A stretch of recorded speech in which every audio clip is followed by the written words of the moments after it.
चुनावी सीजन में तो जैसे महंगाई का मुद्दा देश में आम हो गया है। भले ही सत्ता किसी की भी रही हो, महंगाई पर जमकर सियासत हुई है। इस बार तो महंगाई ने रिकॉर्ड तोड़ दिए हैं। कच्चे तेल के भाव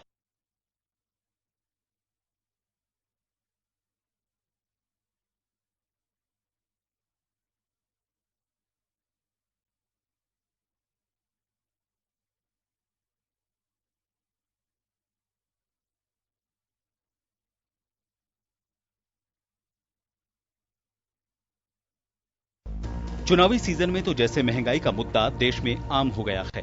भले ही सत्ता किसी की भी रही हो, महंगाई पर जमकर सियासत हुई है। इस बार तो महंगाई ने रिकॉर्ड तोड़ दिए हैं। कच्चे तेल के भाव पिछले 2.5 साल में 60% तक नीचे आ चुके हैं, लेकिन पेट्रोल डीजल की कीमतों में रोजाना बढ़ोतरी जारी है। डीजल और पेट्रोल की बढ़ी कीमतों का असर माल भाड़े पर बहुत ज्यादा पड़ा है, जिससे फल और सब्जियों के दाम और साथ ही आम जरूरत की चीजें भी महंगी हुई हैं।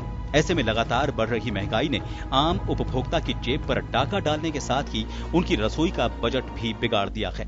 सीजनेबल सब्जियां और फल तक अब थाली से नदारद होने लगे हैं। ट्रांसपोर्ट एसोसिएशन ने भी माल भाड़ा 25% तक बढ़ाने की घोषणा कर दी है और इस घोषणा ने महंगाई को रिकॉर्ड स्तर पर पहुंचा दिया है। पिछले कई दिनों से हम बात करें तो 3 से 4 दिनों में लगातार मुआना मंडी में सब्जियों के दामों में भारी इजाफा हुआ है, जिसका सीधा भार आम जनता पे और आम उपभोक्ता पे पड़ेगा। ये इसका मुख्य कारण ये है कि लगातार जो पेट्रोल और डीजल के भाव बढ़ रहे हैं, जिसके कारण सब्जियों के भाव भी काफी प्रभावित हो रहे हैं। बड़ा बहुत पड़ गया है। लॉकडाउन बहुत कम भाव था, अभी तेज भाव हो रहा है बहुत ज्यादा, यानी डबल भाव हो रहा है। सब्जियों की स्थिति अभी तेज है, वैसे दिवाली तक तेज रहेगा मामला, कम नहीं रहेगा। आलू प्याज वगैरह जो भी चीज है, लहसुन हरी सब्जियां सब हर आइटम तेज रहेगा। डीजल पेट्रोल के कारण सब्जियां सब महंगी हो चुकी हैं। जो सब्जी 10 रुपए किलो थी आज 30 रुपए किलो हो गई है। आम लोगों का बजट बिगड़ चुका है। इसके अंदर ट्रांसपोर्ट जो 300 रुपए भाड़ा लेता था वो आज 500-600 रुपए मांगता है। लेकिन जब कॉस्टिंग ट्रांसपोर्टेशन से ज्यादा हो जाएगी तो या तो गाड़ियां खड़ी करनी पड़ेंगी या फिर कि भाड़े बढ़ाने पड़ेंगे। और जब भाड़े बढ़ेंगे तो किस पे आएगा? आप और हम पे ही आएगा। तो मैं चाहता हूं कि ट्रेड और जनता के बीच में एक इकोनॉमिकल लिंक रहना चाहिए। वो हम लोग चाहेंगे कि कीमतें कम हों और होनी भी चाहिए भाई साहब। पेट्रोल डीजल की बढ़ती कीमतों को लेकर देश में सियासत परवान पर है। कांग्रेस ने केंद्र सरकार के खिलाफ मोर्चा खोल दिया है। इसका असर राजधानी जयपुर में भी देखने को मिला। आज प्रदेश भर में कांग्रेसी सड़कों पर उतरे। पार्टी ने धरना प्रदर्शन के जरिए पेट्रोल डीजल की कीमतों में कमी की मांग को लेकर केंद्र सरकार पर हमला बोला। डिप्टी सीएम सचिन पायलट की अगुवाई में दिए गए धरने में सरकार के मंत्रियों और नेताओं ने केंद्र सरकार से पेट्रोल डीजल की बढ़ी हुई कीमतें वापस लेने की मांग की। अंतर्राष्ट्रीय बाजार पे कीमत 0 पर आ गई तो हमें समझ में नहीं आ रहा पिछले 20 दिनों से लगातार पेट्रोल डीजल के दाम ये सरकार क्यों बढ़ा रही है। समझ से परे है, ये कोई आम गलती नहीं है। मुझे तो लगता है इसमें कुछ बहुत बड़ी साजिश हो सकती है। डीजल पर एक्साइज ड्यूटी लग रही है 35 रुपए, पेट्रोल पर एक्साइज ड्यूटी लग रही है लगभग 34 रुपए। जब $130 प्रति बैरल डीजल के दाम थे, क्रूड ऑयल के दाम थे, तब डीजल पेट्रोल सस्ता था। आज $20 से $25 प्रति बैरल दाम हो गए, तब महंगा है। एक्सपर्ट बता रहे हैं कि अभी पेट्रोल और डीजल पर कुल 71% टैक्स लग रहा है। अगर केंद्र सरकार इन दोनों को जीएसटी में शामिल करती है तो 28% टैक्स लगने के बाद भी पेट्रोल की कीमतों में 23 रुपए और डीजल की रेट में 17 रुपए की कमी आ सकती है। इसके बाद भी केंद्र और राज्य सरकार 14% टैक्स बांट सकती है। पेट्रोल डीजल पर सियासत का आलम यह है कि राजस्थान में बैठी कांग्रेस सरकार बढ़े हुए दामों के लिए केंद्र की मोदी सरकार को कोस रही है तो भाजपा राजस्थान सरकार को। भाजपा का कहना है कि राजस्थान सरकार बाकी राज्यों के मुकाबले सबसे ज्यादा 38% टैक्स वसूल रही है। बेशक वो करें, लेकिन पेट्रोल डीजल की कीमतों की बढ़ोतरी की चिंता सबको ही है, आम आदमी को भी है, लेकिन उसका एक मैथमेटिक्स अलग किस्म का है। ऐसा यदि कांग्रेस पाक साफ होती तो कांग्रेस के जमाने में डीजल पेट्रोल से लेके चावल दाल से लेके तमाम चीजों की महंगाई आसमान छूती थी और उस समय फिल्में बनी थी तो गाना भी चलता था कि महंगाई डायन खाए जात है। तो कांग्रेस को तो कोई हक नहीं है। मुद्दे भले जो भी हों, लेकिन इस बीच देश में इन दिनों खालिस सियासत परवान पर है। धरातल पर बैठे आम आदमी को तो बस चुनावी सीजन में सियासी वादों पर ही संतोष करना पड़ रहा है। हालांकि एक बार फिर से देश के आम आदमी का संतोष असंतोष में बदलता नजर आ रहा है। ये तब हो रहा है जब देश की जनता को कोरोना जैसे कोढ़ में महंगाई की मार खाज का काम कर रही है। सवाल यह है कि जवाबदेही सरकारें क्यों नहीं लेना चाहती। ब्यूरो रिपोर्ट, जन टीवी, जयपुर।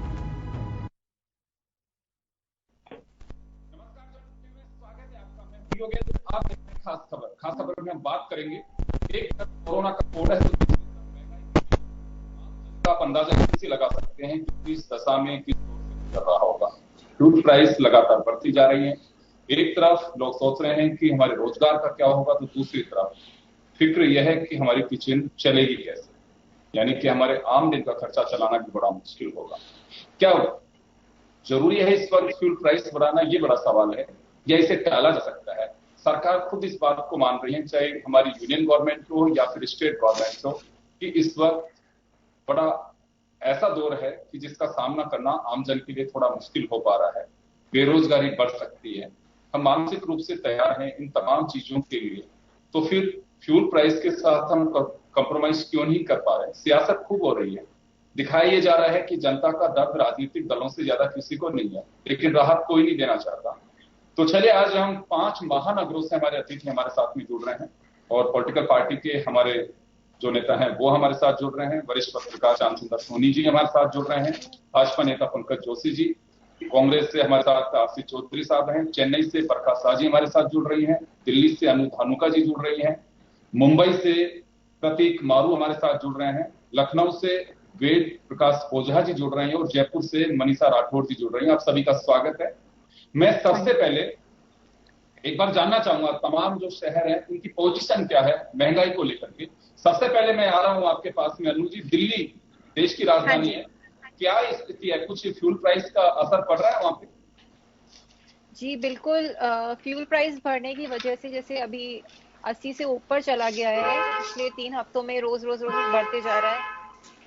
और इसकी वजह से दिल्ली में क्या है, दिल्ली एनसीआर पूरा एरिया है, जो लोग कम्यूट करते हैं। अभी धीरे धीरे जिसे काम शुरू हो गया है, कम्यूटेशन की वजह से पेट्रोल प्राइस बढ़ गया है, तो हर चीज में हमें दिक्कत आ रही है। यहाँ तक कि इस वजह से हमारा सब्जियां हैं, गुड़गांव में अगर मैं कहती सब्जी आती है, दिल्ली से अगर सब्जी आ रही है तो अब वहां से लाने में दिक्कत होती है, तो उसकी वजह से सब्जियों के दाम बढ़ा दिए जा रहे हैं। ये एक छोटा सा एग्जाम्पल है। इस तरह से हमारा ट्रांसपोर्टेशन अगर हम देखते हैं, कोई भी लॉजिस्टिक्स देख लीजिए, पेट्रोल और डीजल की बढ़ने की वजह से हर चीज में फर्क आ रहा है। उसकी वजह से कमोडिटी की प्राइस बढ़ रही है, क्योंकि कहीं ना कहीं तो ऑफसेट करना पड़ेगा, और इसकी वजह से प्रॉब्लम किसको आ रही है? उन आम जनता को। तो एक चीज की वजह से हर क्षेत्र में इस चीज को हम लोग प्रॉब्लम फेस कर पा रहे हैं। जी मैं लौटूंगा आपके पास में, मैं मुंबई जाऊंगा एक बार प्रतीक के पास। प्रतीक, नमस्कार। मुंबई वासियों को कुछ महंगाई का असर महसूस हो रहा है? जी महंगाई का असर महसूस हो रहा है, जैसे कि आ गया कि भाई सब्जियों के दाम बढ़ रहे हैं, चीजें महंगी हो रही है और इसके साथ एक और चीज जो हो रही है वो है कि यहाँ पे बॉम्बे में जैसे डिस्टेंसेस बहुत ज्यादा होते हैं, ट्रैवलिंग डिस्टेंसेस, बहुत ट्रैफिक होता है यहाँ पे पर्टिकुलरली। और अभी जैसे कि यहाँ पे लोकल ट्रांसपोर्ट जो कि यहाँ की लाइफलाइन कही जाती है वो काम नहीं कर रही है, तो उससे भी काफी असर हो रहा है। लोग अपने अपने कामों पे जा रहे हैं अपने अपने व्हीकल्स लेके, तो उस चक्कर से भी उनकी एक्सपेंसेस बढ़ रही है। एंड यहाँ पे ट्रैफिक का हाल तो हर वक्त गंभीर रहता ही रहता है, और लॉकडाउन के बाद मतलब जैसे जैसे चीजें ईज हुई हैं वैसे वैसे यहाँ पे ट्रैफिक ओवरऑल बढ़ गया है। तो ये दिक्कतें अभी हाल फिलहाल में आ रही है। दिस इज व्हाट हम फेस कर रहे हैं अभी एट प्रेजेंट बॉम्बे के अंदर, एंड चीजें तो महंगी हो ही रही है, वो एक पॉइंट है ये। तो ये हम फेस कर रहे हैं प्रेजेंट। बिल्कुल। चलिए चेन्नई से हमारे साथ बरखा जी जुड़ी हुई हैं इस वक्त। बरखा जी, चेन्नई में लॉकडाउन, लेकिन आम जो जरूरत की चीजें हैं वो तो हर कोई ले रहा होगा, कुछ इम्पैक्ट आ रहा है फ्यूल प्राइस जो बढ़ते जा रहे हैं उसका? सर यहाँ पे तो बहुत ही बुरी हालत है। एक तो कोरोना केसेस बहुत ज्यादा बढ़ते जा रहे हैं day by day, and diesel petrol के रेट्स तो फिर भी ठीक है, डीजल के सर डे बाय डे बढ़ते जा रहे हैं। आज का रेट है 83 रुपीज, लाइक 65 से 77, एंड ऑल ऑफ सडन अभी ये हो गया 83। तो it's very difficult sir, like सामान्य जनजीवन पे बहुत ज्यादा असर पड़ रहा है इन सब चीजों का सर। हमारे ट्रांसपोर्टेशन में ज्यादा जो यूज होता है फ्यूल वो डीजल ही होता है, तो इस कारण से उसका असर सब पे पड़ता है। राजस्थान की अगर हम बात करें तो 25% जो माल बढ़ा है उसमें इजाफा किया है, तो मुझे लगता है कि कहीं पे भी कोई चीज जा रही है तो शायद उसका असर आ रहा है। जी बरखा जी आप कह रहे हैं, अभी बात रेगुलर करिए आप। हाँ सर, डीजल का तो है ही सर, एंड जो दूसरी चीजें हैं महंगाई काफी, जैसे सब्जियों में, फ्रूट्स में, ये डीजल के प्राइसेस ज्यादा होने से हर चीज में फर्क पड़ रहा है सर। और अभी लॉकडाउन के चक्कर में सर हम क्या कर रहे हैं, एक्स्ट्रा सामान बहुत अपने घर में भर के रख रहे हैं, तो उससे भी बहुत दूसरे लोगों को प्रॉब्लम आ रही, दूसरे लोगों को सामान नहीं मिल रहा है। और हम जो एक्स्ट्रा सामान भर के घर पे रखते हैं उनका पता चल रहा है उनमें कीड़े पड़ जा रहे हैं, चीजें पुरानी एक्सपायरी डेट की मिल जा रही है। आनंद फानन में हम सब सामान खरीद लेते हैं, वो चेक नहीं कर रहे हैं कि हम कब का क्या सामान खरीद रहे हैं। तो इस तरीके से हम हर तरह से सर नुकसान में ही हैं, हर एक बंदा नुकसान में ही जा रहे हैं। जी चलिए वापस लौटूंगा आपके पास में। मैं मनीषा जी जुड़ी हुई हैं जयपुर से हमारे साथ में। मनीषा जी, राजस्थान की अगर बात करें हम तो ये फेजेस में बढ़ रहा है अभी महंगाई, या फिर ये कहें कि बिल्कुल जो ट्रांसपोर्टेशन के दाम बढ़े हैं उसके साथ ही 25% इजाफा, महंगाई कहाँ महसूस हो रही है? देखिए महंगाई हर जगह महसूस हो रही है। यहाँ पे अगर हम खुदरा जो दर्द को देखें या ना हम थोक माल को देखें, क्योंकि हर जगह महंगाई, जैसे फ्यूल में आप देखिए डीजल पेट्रोल के दाम बढ़ते जा रहे हैं, और जिस तरह से खाद्य आपूर्ति की वजह से सब्जियों के दाम बढ़ रहे हैं। आप कह रहे हो जिस तरह से 25%, जो कि बिल्कुल कम नहीं है। कहाँ कोरोना वायरस की वजह से हम लोगों को एक तरह से बहुत ज़्यादा नुकसान दिखाई दे रहा है, मतलब हर तरह से नुकसान है। ना कि वेतन नहीं आ रहा है, किसी के वेतन में कटौती हो रही है। यहाँ पे अगर सरकारों को भी देखा जाए तो सरकारों ने महंगाई भत्ता नहीं दिया है, और वहीं एक तरफ अगर हम देख रहे हैं तो महंगाई इतनी, मतलब मैंने अभी कहीं जस्ट थोड़े दिन पहले ही कहीं देखा कि देखिए जहाँ पर एक तरफ जिस तरह से कोरोना का ग्राफ बढ़ता जा रहा है, लेकिन अगर देखा जाए तो महंगाई का ग्राफ जिस तरह से बढ़ रहा है वो बहुत ज्यादा है। और उसके अकॉर्डिंग आप देखिए कि जो आम जनता है वो कितना ज्यादा सफर कर रही है, वो आप बिल्कुल देख सकते हैं राजस्थान के अंदर। और राजस्थान में जिस तरह से जो दाम बढ़ते जा रहे हैं, वो लग रहा है कि आम जनता के लिए सफर करना बहुत मुश्किल हो रहा है। तो इस तरह से खाद्य वस्तुओं में देखिए आप, या आप पेट्रोल डीजल के दाम देखिए, या आप किसी भी चीज में देखिए। अगर हम लोग शॉप पे भी जाते हैं नॉर्मल, तो वो लोग कहते हैं कि माल की आपूर्ति नहीं हो रही है और माल नहीं आ रहा है, इसमें महंगाई है। कोई सरकारों में आरोप प्रत्यारोप चल रहा है कि भाई आपकी वजह से नहीं हो पा रहा है, या आप महंगाई पे आप काम नहीं कर रहे। लेकिन देखा जाए तो कहीं पे भी किसी तरह का कोई भी अच्छा रिजल्ट नहीं आ रहा है। मनीषा जी वापस लौटूंगा मैं आपके पास, में लखनऊ से भी एक बार हमारे साथ जुड़े हुए हैं वेद प्रकाश जी। मैं लखनऊ से जरा जानना चाहूंगा कि उत्तर प्रदेश की क्या हाल है। जी वेद जी, आप मुझे सुन पा रहे हैं? हेलो जी, चलिए शाश्वत तिवारी जी, आप मुझे सुन पा रहे हैं? हाँ, आपकी आवाज आ रही है जी। अगर बात लखनऊ कैपिटल है उत्तर प्रदेश का, लेकिन असर सभी जगह दिखाई देता है। अगर लखनऊ में कोई महंगाई है तो निश्चित रूप से आसपास भी कहीं पे वाराणसी में भी होगी, इलाहाबाद में भी होगी, कहीं आप देख सकते हैं उसका असर। तो अभी कुछ महंगाई की मार महसूस हो रही है लोगों को, कि आप बिल्कुल कहें कि कोरोना में सब कुछ भुला दिए गए? नहीं, जाहिर सी बात है, पूरे प्रदेश में बल्कि पूरे देश में चीजों के दाम बढ़ रहे हैं। और दिक्कत इस समय यह है कि इस समय क्योंकि कोरोना वायरस का जो ये पीरियड चल रहा है, और इसमें लोगों के काम धंधे बंद हैं, लोगों के हाथ में लिक्विडिटी यानी कि कैश मनी जो है वो लोगों के पास कम है।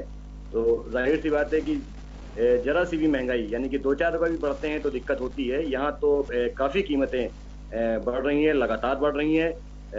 ये एक गंभीर इशू इस समय बना हुआ है, और इसका असर सब पे, छोटे से लेके बड़े तक सभी पे पड़ रहा है। जी बिल्कुल। तो चले श्याम सुंदर शर्मा साहब हमारे साथ जुड़े, श्याम सुंदर सोनी साहब जुड़े, माफ करिएगा। श्याम जी, आपने सबको सुना है। मैं 5 महानगरों के बासिंदों से आपको रूबरू कराया मैंने, जो इस वक्त अपनी स्थिति बता रहे हैं कि महंगाई किस तरह से बढ़ती जा रही है।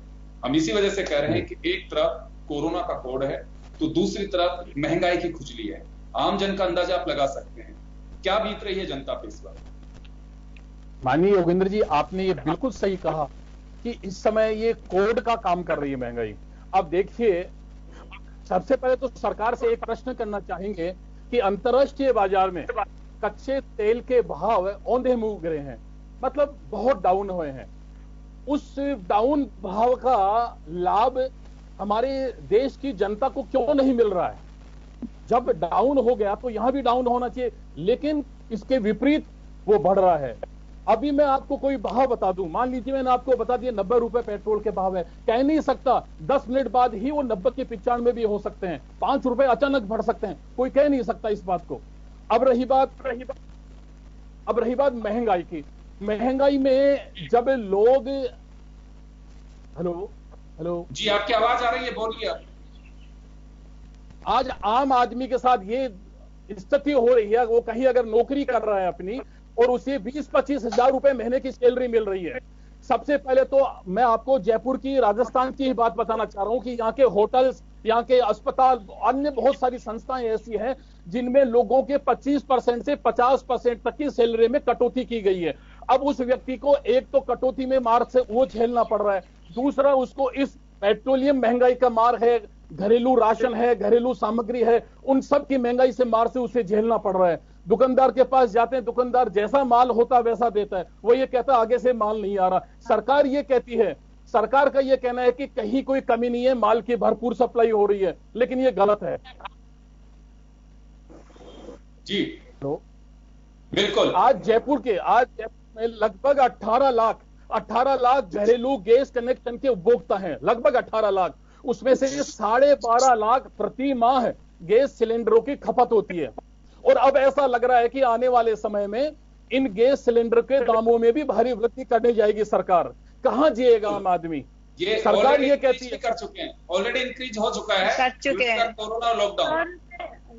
और सर, सरकार ये कह रही है हम अपनी तरफ से सब कुछ कर रहे हैं। सरकार नेतृत्व रखती है, राज्य की जनता ने उनके चुनकर भेजा है। जनता यह नहीं सुनना चाहेगी कि हाँ हो रहा है, नहीं।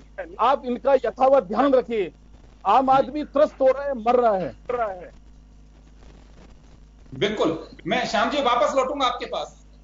मैं एक बार पंकज जोशी जी के पास में जाना चाहूंगा। पंकज जी, 5 महानगरों से हमारे अतिथि जुड़े हुए हैं जो आपको बता रहे हैं वहां के हालात, और 5 जगह सरकारें भी अलग अलग हैं, कहीं कोई कॉमन गवर्नमेंट नहीं है। दिल्ली में आम आदमी पार्टी है, राजस्थान में कांग्रेस है, महाराष्ट्र में ज्वाइंट है, इनकी अलायंस में सरकार है, और चेन्नई में अलग पार्टी की सरकार है, तो लखनऊ में आपकी सरकार, यूपी में आपकी सरकार है, तमाम जगह अलग अलग पार्टियों की सरकार है। मैं यहां आपसे जानना चाहूंगा कि आंदोलन आप लोग भी कर रहे हैं, कह रहे हैं कि राज्य सरकारों को फ्यूल प्राइस कम करना चाहिए, यानी कि वेट कम करना चाहिए। आप लोग लेते हैं एक्साइज ड्यूटी, ये लोग लेते हैं वेट, तो ये कहीं राहत की उम्मीद है? तकलीफ आपको भी हो रही है, आप हमदर्दी भी जता रहे हैं, कहना भी चाह रहे हैं कि महंगाई कम होनी चाहिए, लेकिन अभी हो क्या रहा है कि राहत कोई देना नहीं चाहता। ना गवर्नमेंट ऑफ इंडिया विड्रॉ करना चाहती है एक्साइज ड्यूटी को, ना स्टेट गवर्नमेंट वेट को विड्रॉ करना चाहती है, तो राहत मिलेगी कैसे? पंकज जी।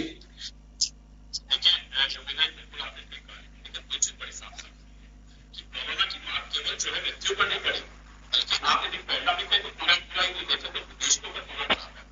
और देश में जिस तरीके से सबसे चाइना के बाद इसके देखें तो लार्जेस्ट आबादी वाला देश है, और उसके बाद जिस तरीके से तैयारियां की गई, जिस तरीके से लगातार जो है व्यवस्था की गई, और किसी भी स्टेट को जो की गई।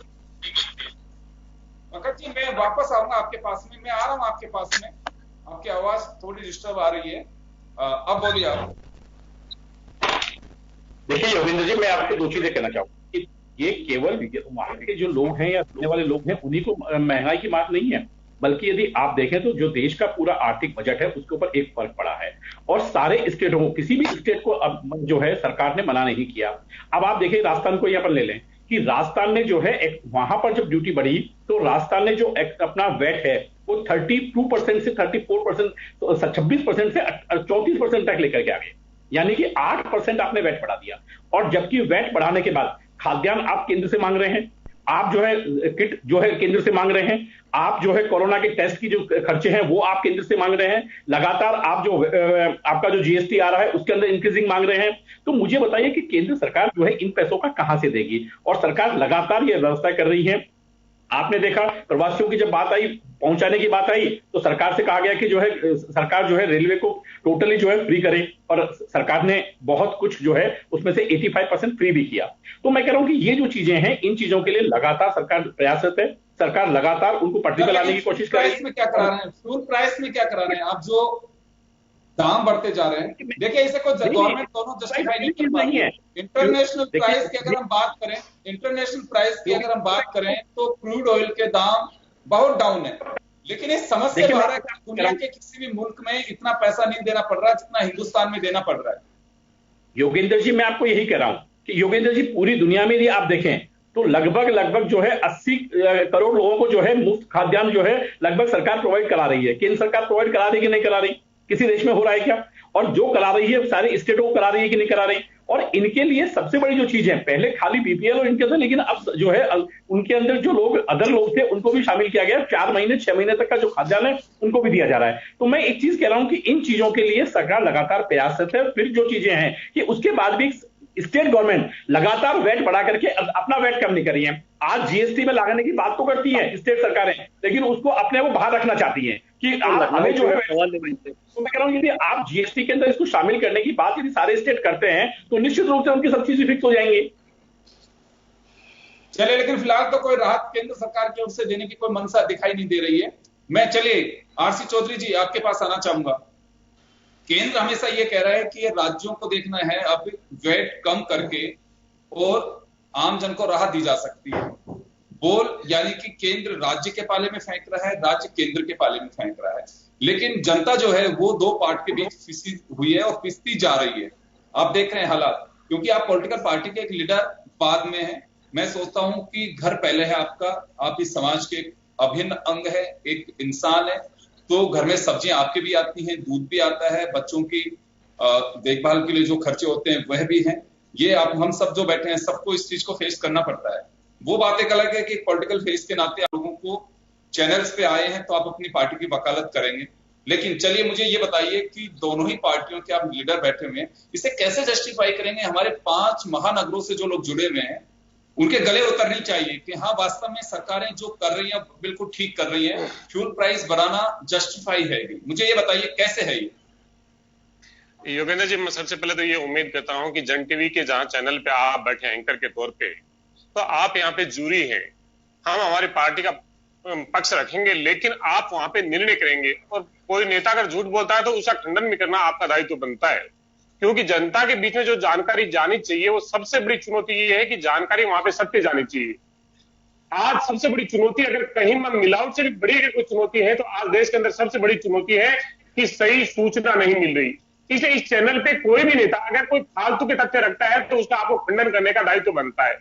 मैं आपके सामने गुजारिश करना चाहूंगा, यूपीए की सरकार 2004 में बनी थी।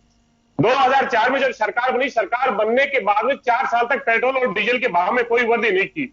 2008 में जब 50 पैसे की वृद्धि की थी तब भारतीय जनता पार्टी के नेताओं ने कहा था कि देश के अंदर आर्थिक आपातकाल लागू कर दिया। मैं आपके सामने एक कुछ तथ्य रखना चाहूंगा, यूपीए की जब सरकार थी दिसंबर 2008 के अंदर कच्चे तेल की कीमत $40.61 प्रति बैरल थी, और आज जून 2020 के अंदर आज के दिन जो प्रति बैरल की जो रेट है वो $40.66 प्रति बैरल है। आज लगभग दोनों की रेटें हैं वो बराबर है। हमारे समय में जब पेट्रोल के जो भाव थे वो 45 रुपए 62 पैसे प्रति लीटर थे, आज पेट्रोल के भाव 83 रुपए 38 पैसे हैं। हमारे यहाँ पे डीजल के भाव 32 रुपए 86 पैसे थे, आज पेट्रोल के भाव डीजल के भाव 80 रुपए 40 पैसे प्रति लीटर है। मैं ये गुजारिश करना चाह रहा हूं कि इतना बड़ा जो डिफरेंस है एकदम एक्यूरेट डाटा के साथ में रख रहा हूं। 2008 में बीजेपी ने यह कहा, और फिर गुजरात के मुख्यमंत्री नरेंद्र मोदी जी ने 23 मई 2012 को शाम को 8:24 पे ट्वीट किया था, और उन्होंने कहा था कि पेट्रोल और डीजल की इतनी बड़ी बढ़ोतरी हो रही है, केंद्र की सरकार बेहद निकम्मी है, आम आदमी पे वजन डाल रही है। मैं गुजारिश करना चाहता हूं, जो बीजेपी के नेता ने कहा कि हम खाद्यान्न देते हैं, नहीं पता होना चाहिए यूपीए फेस्ट के अंदर खाद्यान्न सुरक्षा बिल लेके आए थे, आपसे पहले भी सरकारें रही है, वो खाद्यान्न देती थी। आपसे गुजारिश करना चाहूंगा कि इससे पहले अगर महंगाई बढ़ती थी तो कंपनियों को केंद्र की सरकार सब्सिडी देती थी ताकि आम आदमी को राहत मिले। आज क्या हो रहा है, बीपीसीएल से 40,000 करोड़ रुपए केंद्र की सरकार ने पैसे लिए कि ये पैसा जो उसका मुनाफा है कंपनी का वो उन्होंने लिया, हमने कंपनी को सब्सिडी दी। दूसरा मैं कहना चाहूंगा, ये कह रहे हैं कि मनरेगा के समय प्रवासी श्रमिकों के समय हमने लोगों को 85% ट्रेनों का किराया दिया। मैं दावे के साथ कह सकता हूं, आप मेरे पे मुकदमा कीजिए, 1 रुपया अगर दिया हो, 1 रुपया नहीं दिया, इसलिए भारतीय जनता पार्टी ने कंपनी समझ ली। अभी जो कोरोना, देखिए कोरोना को लेकर के पूरी दुनिया तबाह हो रही है, हर कोई परेशान है, ठीक है, लेकिन इसी बीच यही सरकारें स्वीकार कर रही हैं कि आम आदमी के रोजगार पे इसका संकट आ रहा है। लेकिन साहब आप मुझे ये बताइए कि जब संकट आता है तो उस समय राहत दी जाती है कि आफत की बारिश की जाती है? अगर आप निश्चित रूप से इस कोरोना के समय में 12 करोड़ लोग बेरोजगार हुए। एमएसएमई जो इंडस्ट्री है जहां पे 40% लोगों को जो रोजगार देती है, उसमें से 12 करोड़ लोग ऑर्गेनाइज सेक्टर के अनएम्प्लॉयड हुए। कितनी बड़ी आजीविका चलाने का, घर चलाने की कितनी बड़ी चुनौती है, और उस चुनौती के बीच में जहां अंतरराष्ट्रीय बाजार के अंदर कच्चे क्रूड ऑयल की कीमतें नेगेटिव टेरिटरी में चली गई थी, वहां पे भंडारण की दिक्कत थी, बिना पैसे तेल दे रहे थे, तब कंपनियों ने आरसी चौधरी साहब एक बात बताइए, सोनिया गांधी जी, राहुल गांधी जी, आपकी स्पोक्स पर्सन मैडम श्री ने, इन तीनों ने आज स्टेटमेंट जारी किए हैं, बाकायदा उनका वीडियो भी है, ट्वीट भी किए हैं। साफ कहना है कि गवर्नमेंट एक्साइज ड्यूटी खत्म करनी चाहिए और राहत दी जानी चाहिए। सब मुझे ये बताइए कि जिन राज्यों के अंदर कांग्रेस अलायंस में हो या कांग्रेस की गवर्नमेंट है, वहां पे राहत देने की कोई बात हो रही है कि एक चलिए नया कदम उठा करके कहा जा सके कि चलिए हमारी सरकारें वेट में कमी की है, अब गवर्नमेंट ऑफ इंडिया को भी एक्साइज ड्यूटी में कम करना चाहिए? युवेंद्र जी, आपको पता होना चाहिए 1 जुलाई 2017 को इस देश के अंदर भारतीय जनता पार्टी ने रात को संसद खोल के कहा था, एक देश एक कर। पहले राज्य वित्तीय रूप से स्वायत्त थे, उनके पास में पैसे का अपना उपार्जन था, अपना हिसाब था, लेकिन केंद्र की सरकार ने 1 जुलाई 2017 को जब जीएसटी लागू की थी, तब तमाम जो टैक्स का कलेक्शन है वो केंद्र की सरकार ने ले लिया था, और केंद्र की सरकार ने संवैधानिक वादा किया था कि आने वाले 5 साल तक हम लगातार आपको जो जीएसटी का कलेक्शन होगा, जितना आपका राज्य का हिस्सा था 16-17 के बजट के अंदर, उससे 14% एक्सीलेशन पे देंगे। अभी केंद्र की सरकार ने कहा ये एक्ट ऑफ गॉड है, हमारे पास जीएसटी का कलेक्शन घट गया है, इसलिए हम आपके हिस्से का पैसा नहीं दे सकते। एक्सीलेशन तो छोड़िए, जीएसटी का पैसा देने से मना कर दिया। और मैं बीजेपी से पूछना चाहता हूं, इसी दौरान 3.5 लाख करोड़ रुपए इस लॉकडाउन के दौरान एक्साइज ड्यूटी से, सिर्फ एक्साइज ड्यूटी से पूरे देश से 3.5 लाख करोड़ रुपए कमाए, जो एक्साइज ड्यूटी सरकार कलेक्ट करती है उसका 1 पैसा नहीं देती। हम गुजारिश करना चाहते हैं कि राजस्थान से राजस्थान की जनता के प्रति वापस आ रहा हूं आपके पास। पंकज जोशी जी कुछ कह रहे हैं, चलिए बोले पंकज जी। देखिए, मैं आपको 2 चीजें, आप पहले शायद जो है कांग्रेस प्रवक्ता ही बाकी डाटा लेके गए, लेकिन बाकी चीजें लेकर के नहीं आए। मैं पूछना चाहता हूं, 2004 में आपने पेट्रोल के प्राइसेस बता दिए और सब्सिडी बता दी, लेकिन आपको ध्यान है कि डॉलर की प्राइसेस क्या थी 2004 में? आपको ध्यान है? और 2013 में जब आपने हमें सरकार दी थी 2014 में, तब आपने डॉलर की प्राइसेस क्या दी थी हमें? है ये आपने 8 साल के अंदर डॉलर की प्राइसेस 40 रुपए से 70 रुपए लेके रुपया में है, आपने रुपया नहीं, आप वेंटिलेटर में पहुंचा दिया। जी पंकज जी, वापस लौट एक छोटे से ब्रेक के बाद जल्द एक छोटे से ब्रेक की दुआई करते, अगर डॉलर की भी दुआई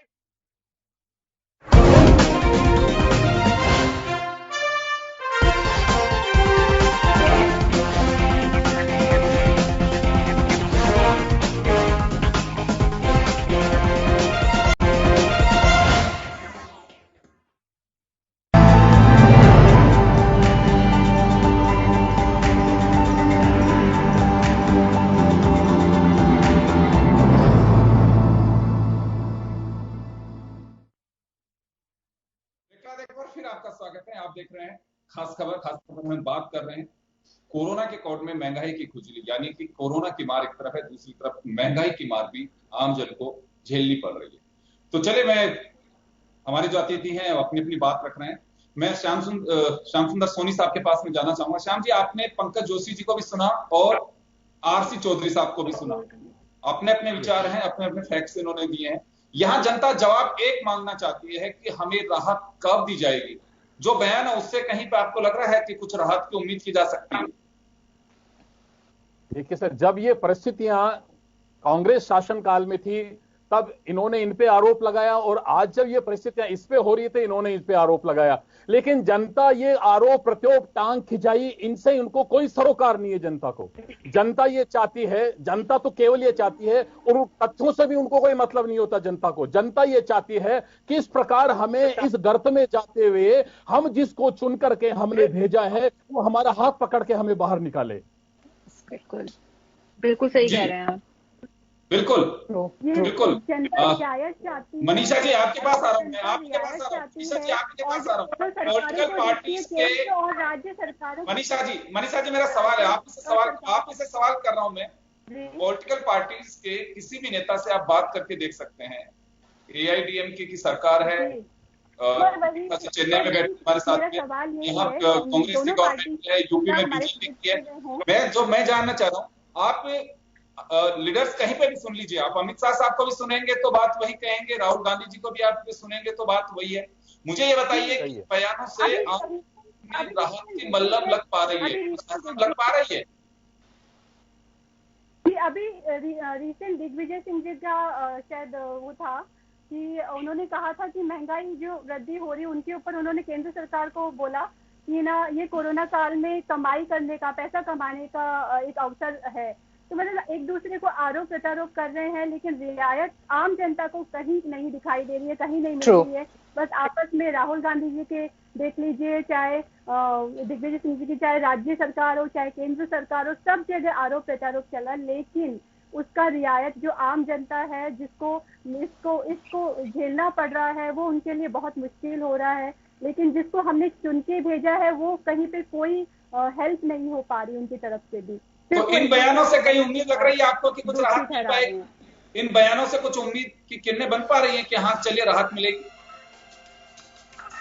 नहीं, कहीं कोई राहत मिलने के चांसेस नहीं लग रहे हैं। एक तरफ कोरोना काल का भार, एक तरफ हम लोग ये जो कटौती, वेतन कटौती है, एक तरफ बेरोजगारी बढ़ रही है, जिस तरह से सब कुछ जो भार एक साथ झेलना पड़ रहा है, तो कहीं ऐसा ना हो कोरोना काल की वजह से कहीं महंगाई मारे जाए। राइट। मैं लौटूंगा, मैं प्रतीक के पास जाना चाहूंगा, प्रतीक के पास मुंबई जाना चाहूंगा। प्रतीक, ऑलमोस्ट ऑल पार्टी लीडर्स को आपने सुना होगा, न्यूज़पेपर्स, हमारे चैनल सब में आप देखते हैं। महंगाई को लेकर के लगातार बातें हो रही हैं जी। क्या उम्मीद कर सकते हैं कि इन बयानों में कहीं राहत की कुछ किरणें निकलेंगी?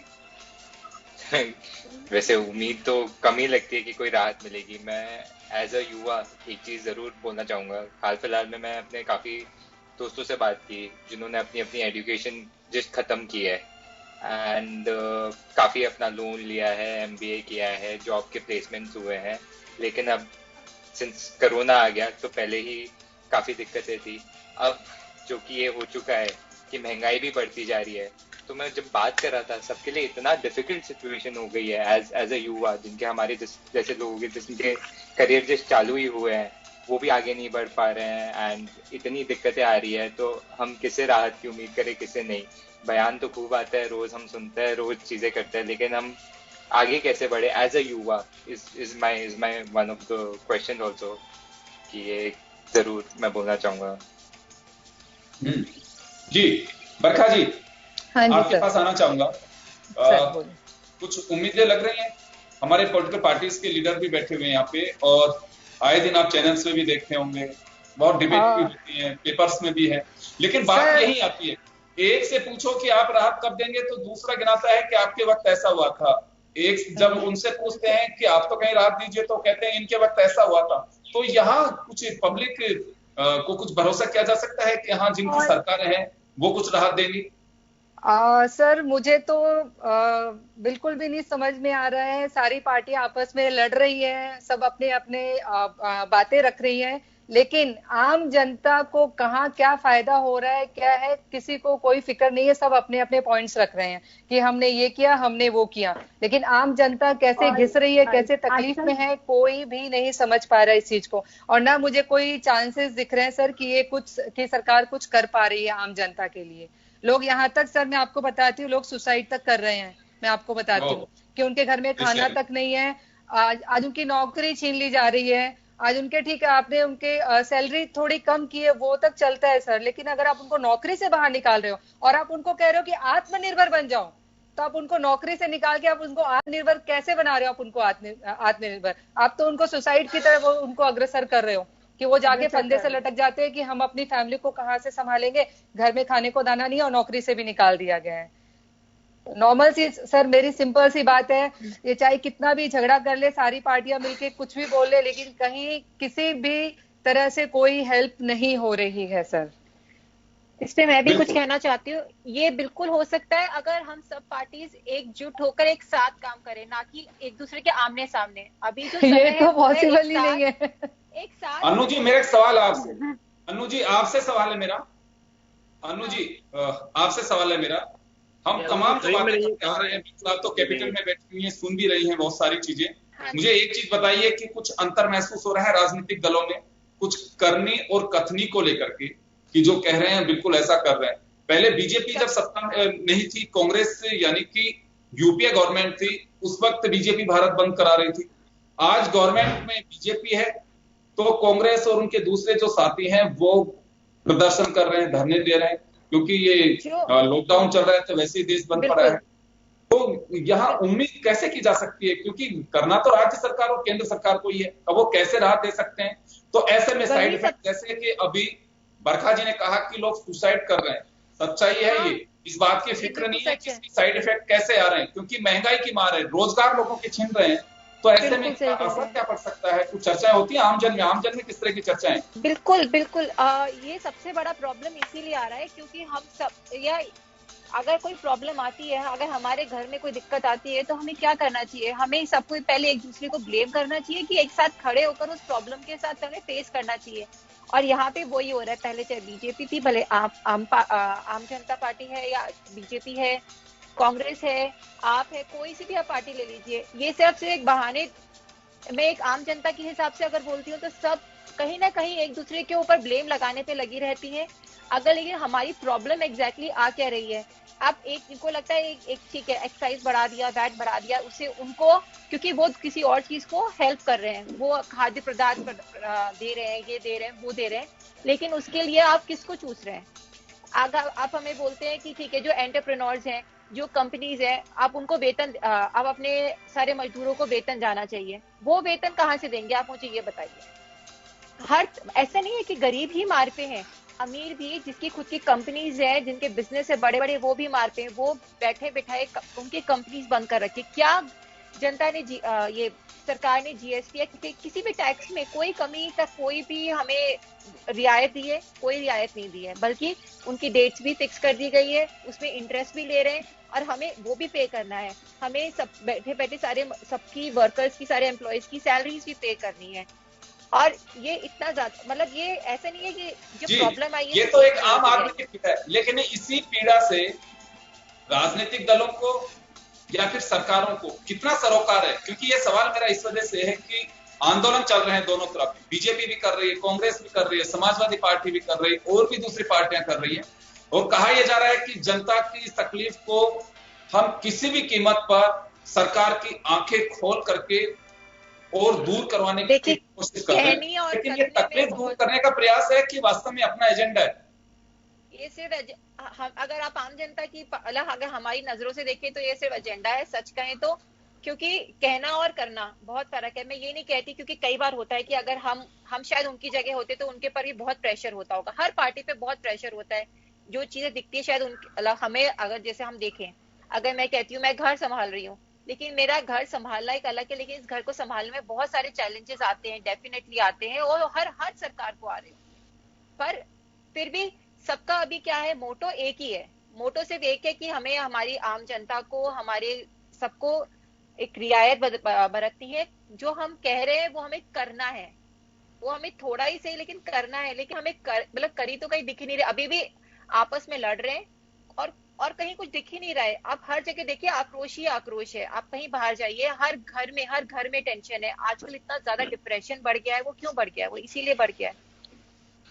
तो इस सिर्फ वक्त सुनते हम दुखी हो गए हैं। तकलीफें बढ़ रही हैं, किसी का डिप्रेशन बढ़ रहा है, कहीं फ्यूल प्राइस बढ़ रही है, कोई कोरोना के आंकड़े बढ़ रहे हैं जी, और सरकारों का टेम्परेचर भी बढ़ रहा है, नहीं हो रहा, सब कुछ बढ़ रहा है बिल्कुल, लेकिन वो जस्टिफाई नहीं कर पा रहे हैं इसको। चलिए सारस्वत साहब हमारे साथ में जुड़े हुए। सारस्वत साहब, आपने तमाम अतिथियों को भी सुना है और हमारे जो गेस्ट बैठे हैं पॉलिटिकल पार्टी से, उनको भी आपने सुना है। आम जनता पर क्या बीत रही है ये तमाम बयान सुन करके? ऐसे में तो लगता नहीं है कि कोई राहत मिलेगी। नहीं, पहले तो करेक्ट कर लें, मेरा नाम शाश्वत तिवारी है जी। मैं ये कहूंगा कि क्योंकि हर चीज जो है सिर्फ ऊपर की तरफ जा रही है। जैसे मैथमेटिक्स का ग्राफ बनता है, वो ग्राफ जो है नीचे से ऊपर की तरफ जा रहा है। जो 10 रुपए की चीज थी वो 20 की हो गई, जो 20 की थी वो 40 की हो गई, जो 40 की थी वो 60 की हो गई। ये कोई ये बताने वाला नहीं है। यहाँ कांग्रेस के भी नेता बैठे हैं, भाजपा के भी जोशी जी बैठे हुए हैं, ये अपनी अपनी स्कीमें गिना रहे हैं और चीजें जो कर रहे हैं और जो होनी है। लेकिन ये जो सीधी सीधी जुड़ी हुई है हम लोगों से, आम आदमी से, और खासकर मिडिल क्लास से, जो बेचारा कहीं आवाज भी नहीं उठा सकता। आप लोअर तबके के लोगों को मदद कर रहे हैं, बहुत अच्छी बात है। अपर कास्ट के पास तो इतना धन ऑलरेडी जमा है कि उसे कोई जरूरत नहीं है। तो बचा मिडिल क्लास, जिसकी जेब में पैसे हैं नहीं। महंगाई का ग्राफ लगातार बढ़ रहा है, बिना रुके बढ़ रहा है। ये कब रुकेगा ये बताने वाला कोई नहीं है। तो कहीं हमें एक कोई संतोष करने वाला जवाब नहीं मिल पा रहा है। और ये इसलिए देखिए एक अजीब सा अफरा तफरी का माहौल बन गया है। लोग स्टोर कर रहे हैं, या लोग जो पैसे हैं उनको कैसे बचा के अपने पास रखें, ये एक बहुत महत्वपूर्ण सवाल है। इस वजह से तमाम रिश्ते खराब हो रहे हैं। तमाम लोग एक दूसरे को जो मदद करना चाहें वो भी नहीं कर पा रहे, क्योंकि कल को उनको मदद मिलेगी नहीं मिलेगी इसका भरोसा नहीं मिल रहा है। तो कहीं ना कहीं ये पॉलिटिकल पार्टियां ये बताएं या ये जिम्मेदारी नहीं ले पा रही हैं। जैसे आपने कहा कि सरोकार वाली बात, ये सरोकार स्पष्ट नहीं समझ में आ रहा है कि पब्लिक इंटरेस्ट में कि ये बताएं कि हाँ भाई आपको 10 दिन बाद, 5 दिन बाद, 1 महीने बाद, 2 महीने बाद, 1 साल बाद जो है सब बहुत नॉर्मल हो जाएगा। क्योंकि बहुत संकट का समय है, लोगों के पास पैसा नहीं है। ये एक बहुत महत्वपूर्ण प्रश्न है कि लोगों के पास पैसा नहीं है। जो पहले हुआ करता था वो नहीं है, क्योंकि उन्हें किसी भी तरह की कोई रियायत नहीं मिली है। बच्चों की फीसें उसी तरीके से देनी है, हर चीज का दाम बढ़ रहा है, कोई किसी भी तरह की कोई रियायत नहीं है आम आदमी को। जी तिवारी साहब, एक बात हो है यहाँ पे, कोई भी सरकारें ये जस्टिफाई नहीं कर पा रही हैं, इसको तर्क संगत नहीं बता पा रही है कि हम फ्यूल प्राइस बढ़ा क्यों रहे हैं। ये जानते हैं कि कोरोना एक बड़ी तकलीफ, उसी के साथ साथ उसका साइड इफेक्ट लोगों के रोजगार जा रहा है। लेकिन अभी ये इसी बीच अगर हम तीसरी आफत और दे रहे हैं, क्योंकि ये आफत मैं इस वजह से कह रहा हूं कि वो चाहे दिहाड़ी मजदूर हो या चाहे बैठे हुए गद्दी पे बैठे हुए सेठ जो, सबको इस बात का खामियाजा उठाना पड़ रहा है। क्योंकि फ्यूल से जुड़ी आपकी दिनचर्या की सब चीजें, आपके घर में दूध भी आ रहा है तो ट्रांसपोर्टेशन पे करके आ रहा है, आपके सब्जी आ रही है तो ट्रांसपोर्टेशन के जरिए आ रही है, कोई भी चीज आ रही है उसका असर निश्चित रूप से उस पर पड़ रहा है। और जब कहा जा रहा है तो ये बात सही कह रहे हैं कि हम देखिए जनता की तकलीफ के लिए हम प्रदर्शन कर रहे हैं, सरकारों को कम करना चाहिए इसमें, लेकिन खुद को राहत नहीं देना चाह रहे। ये बड़ी एक अजीब सी स्थिति हो रही है और आम जनता को मुझे लगता है कि जैसे राजनीतिक दलों का या सरकारों का कोई सरोकार नहीं बचा है आम जनता से, सिर्फ और सिर्फ अपने एजेंडे पे कायम है कि जो हम कर रहे हैं बिल्कुल सही है, पहले जो कर रहे थे बिल्कुल गलत कर रहे थे, या अगर जो पहले वाले अगर उस जगह पे हैं तो कह रहे हैं बिल्कुल सही नहीं कर रहे हैं, हम सही कर रहे हैं। तो इस सही करने वाले इस बात का उत्तर तो दें कि जनता कैसे गले उतार पाएगी इस तकलीफ को। चलिए मैं वापस पंकज जोशी जी आपके पास आना चाहूंगा। जब देखिए मैं कह रहा हूं तो हमेशा ये बात कही जाती थी कि भारत बंद, आपको ध्यान होगा यूपीए फर्स्ट के वक्त तेल के दामों की बढ़ोतरी को लेकर के 3 बार भारत बंद हुआ, 3 बार।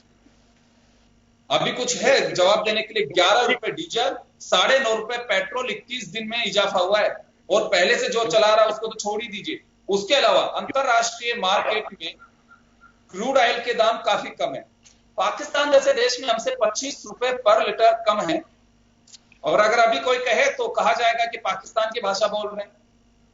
देखिए योगेंद्र जी, मैं दो बात आपको साथ कहता हूँ। पाकिस्तान में आपने कहा कि फ्यूल प्राइसेस कम है, बट कमोडिटी की प्राइसेस हालत कितनी है, गरीबी में लोगों को खाना मिल रहा है।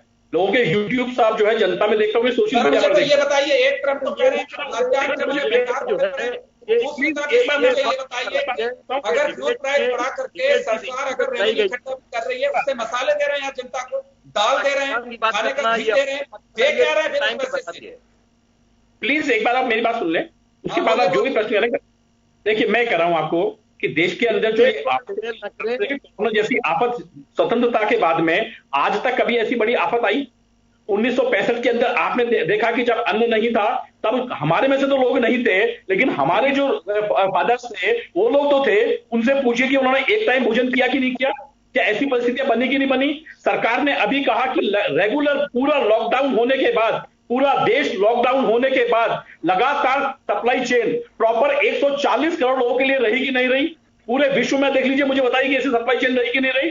सरकार ने कहा कि नहीं हमारे पास सप्लाई के लिए गेहूं नहीं है, सरकार ने कहा कि हमारे भोजन के लिए खाना नहीं है, सरकार लगातार कहा कि चाइना के साथ जिस तरीके के हमारे जो है इस सीमा ये बता दीजिए, लेकिन सरकार की ओर से ये बयान जारी करवा दीजिए। चलिए पंकज जी, सरकार ये कह दे कि ये इस वक्त अनाज के गोदाम जो हमारे पास इस तरह से बढ़े कि हमारे बॉर्डर है, वहां पे तनाव है, कोरोना है, उससे हम लड़ रहे हैं। राज्य सरकारों, देखिए कोरोना को लेकर के राज्य सरकारों पे छोड़ा हुआ है, और कम करवाने हैं तो राज्य सरकारें करें। एक्साइज ड्यूटी का केंद्र क्या करता है? सर देखिए मैं वही कह रहा हूं, आप देखिए जयपुर के अंदर 1,18,000 टेस्ट हुए हैं और जोधपुर में 1,35,000 टेस्ट हुए हैं। जनसंख्या के आधार पर देख लीजिए कि कौन सा शहर बड़ा है और ये ऐसा क्यों हुआ।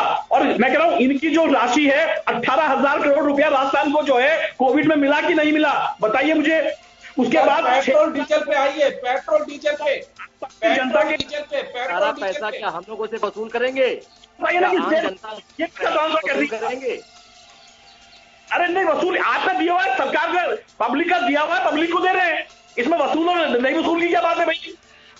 पंकज जोशी से एक प्रश्न करना चाहूंगा।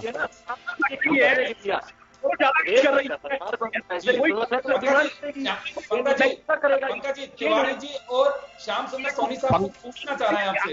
मैं पंकज जी से एक प्रश्न करना चाहूंगा। पंकज जी बहुत सरल है और इसका सरलता से आप उत्तर देंगे, मैं समझता हूं शायद सरलता से देंगे। देखिए कोरोना से लोग डिप्रेशन में आ रहे हैं, अवसाद में आ रहे हैं। यहां तक कि मैंने एक समाचार पढ़ा, एक लेडी है प्रियंका जो 2 दिन से भोजन नहीं करती, तीसरे दिन भोजन करती है कि मेरा परिवार बचा रहे। इस दौरान मैं आपसे एक प्रश्न करना चाहूंगा, इसी को मद्देनजर है, आप इसका सहजता से जवाब दीजिए। अंतर्राष्ट्रीय बाजार में कच्चे तेल का मूल्य जब डाउन होता है तो हमारे देश में तेलों के भाव, पेट्रोलियम उत्पादनों के भाव बढ़ेंगे या घटेंगे? पहला तो ये। दूसरा, गैर भाजपा सरकार, किसी भी राज्य में जहां भाजपा की सरकार नहीं है, गैर राज्यों में, क्या उनका उत्तरदायित्व नहीं है? क्या उनका उत्तरदायित्व नहीं है कि वहां की जनता को इस मझधार में से निकाला जाए? कोई सी भी राज्य हो, कोई सी भी सरकार हो, गैर भाजपा सरकार, ये 2 प्रश्न है मेरे सामने। राज्य सरकार और आरसी चौधरी साहब दोनों से जवाब देना, मैं समय थोड़ा कम है। पंकज जी बोले पहले। मैं 1 मिनट में अपना जवाब देता हूँ। मैं 1 मिनट में अपना जवाब देता हूँ। मैं कहता हूँ भारतीय जनता पार्टी की यूपी में सरकार देखी, पहला मुख्यमंत्री होगा जिसने खाने से लेकर के हॉस्पिटल में पॉजिटिव लोगों के साथ जाकर के देखा। मैं आपको आज चैलेंज देता हूँ कि यदि एसएमएस हॉस्पिटल के अंदर या जो है कोई भी कोरोना हॉस्पिटल के अंदर यदि प्रदेश के मुख्यमंत्री एक दिन भी गए हो, है ना, तो मुझे बता दीजिए। जब सरकारों को डर लगता है कोरोना से तो हम कहते हैं कि महंगाई है, लेकिन एक मुख्यमंत्री जो है लगातार जो है हॉस्पिटल से लेकर के उनके जो कोरोना के जो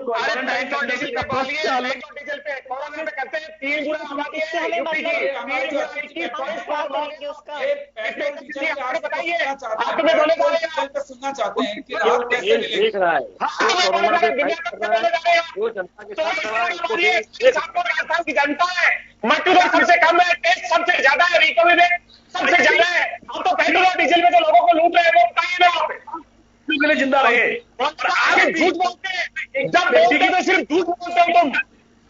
खड़ी हुई है।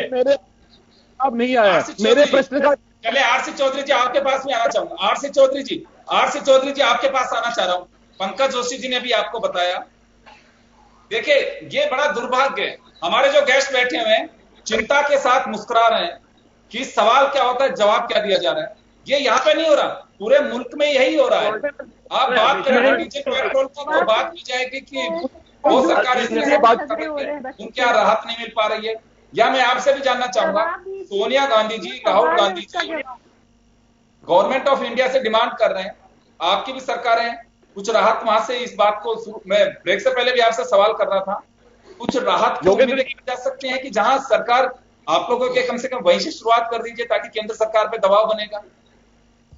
योगेंद्र जी, मैं एक बात करना चाहूंगा, तमाम मेरे ऑडियंस के साथ में जितने भी टिपिकल प्रश्न होंगे हर का जवाब देना चाहता हूं।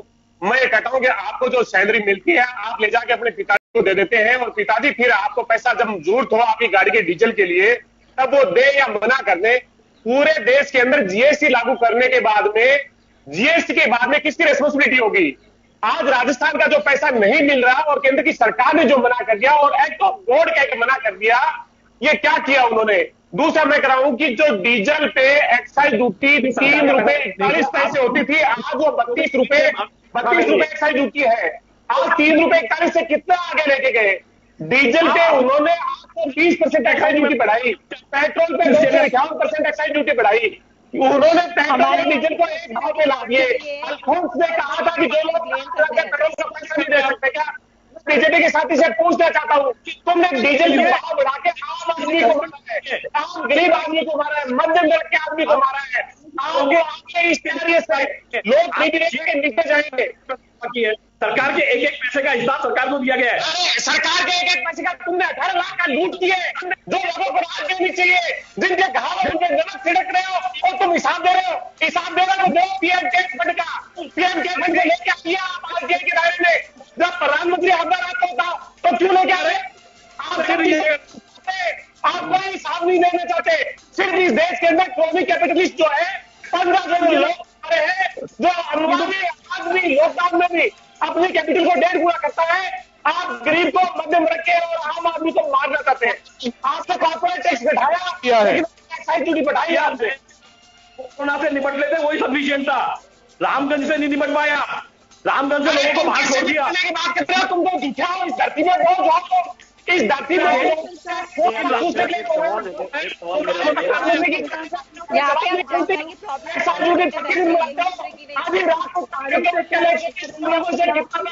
योगेंद्र सर जी, हम सब यहाँ जुड़े हैं प्रॉब्लम से निपटने के लिए। ये लोग खुद ही आपस का ही झगड़ा चल रहा है, समझ नहीं आ रहा है। दोनों सरकारें आपस में झगड़ा करेंगी, हमें प्रॉब्लम से निपटना है न कि और प्रॉब्लम के अंदर घुसना है। सही बात है, सोल्यूशन चाहिए, सोल्यूशन निकालना है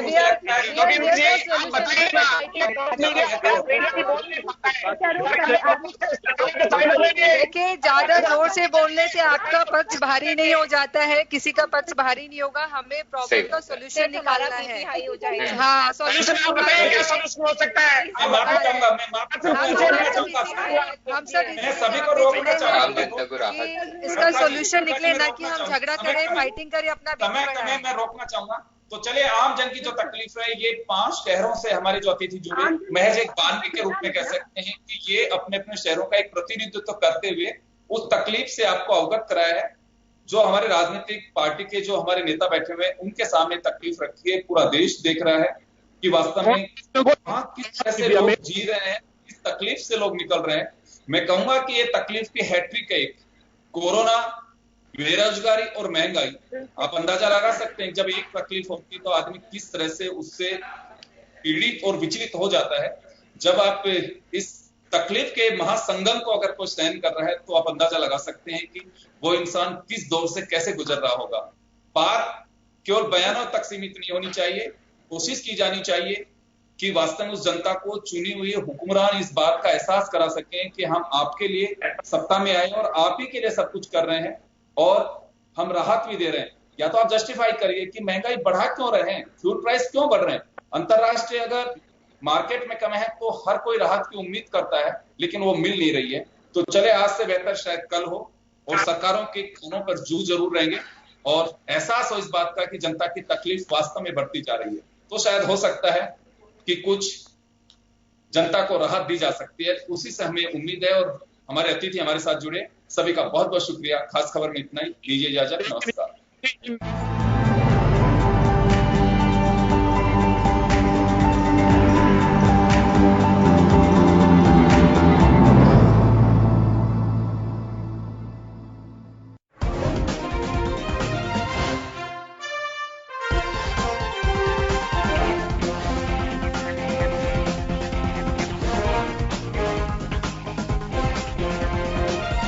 जन टीवी की लेटेस्ट अपडेट पाने के लिए हमारे चैनल को जरूर सब्सक्राइब करें और नोटिफिकेशन पाने के लिए बेल आइकॉन दबाएं।